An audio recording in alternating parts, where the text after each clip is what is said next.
Geçsin diyar diyar göz adın üçün. Öz xeyrin, öz bəhrən, öz adın üçün. Özgəni yandırıb yaxdınsa heç kim. Eline gününe yanmayan bir kəs tutalım sultandır, xandır, nə fayda? Eline gününe yanmayan bir kəs tutalım sultandır, xandır, nə fayda? Gençliğine özünü xar eyləyənlər çallaşan vaxtında qandı, nə fayda? Yeri ayrıcadır dünya üzündə, qəlbi xainin də, könlü pisin də, hamının əksi var elin gözündə. Alçaqlar adını dandı, nə fayda?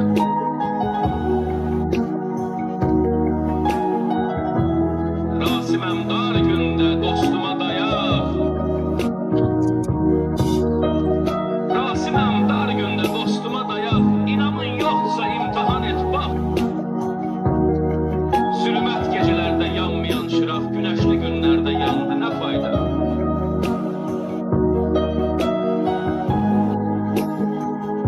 Atalar deyib ki, yağmasa bitməz torpağın şöhrəti göyə bağlanır.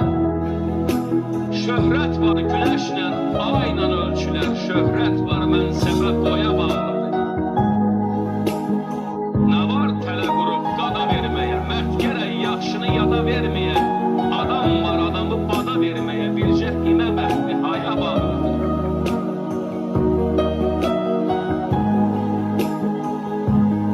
Nə vaxt dağlarda çiçək görmürəm, yolun izini göyçək görmürəm.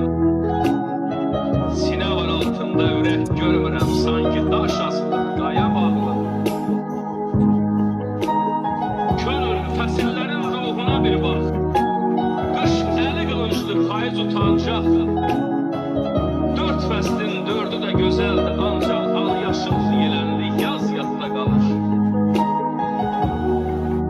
Həqiqət bənzəyir bir qızıl quşa, çıxmaz hələm hələm şikarı boşa. Çox zaman doğru söz gəlmir xoşa, yandırdığı üçün köz yadda qalır. Nakəs adamlardan gen gəz, uzaq ol, səni yıxacaqdır, istəyir dağ ol. Yüz yol yaxşılıq et, heç deməz sağ ol.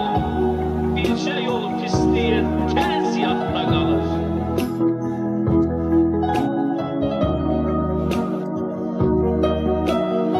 Hafiz yaz şeylənmiş sözlərdən uzaq. Səni götürməyən gözlərdən uzaq. Yaz qardaş mətləbsiz sözlərdən uzaq, mətləbsiz şeirlər az yadda qalır.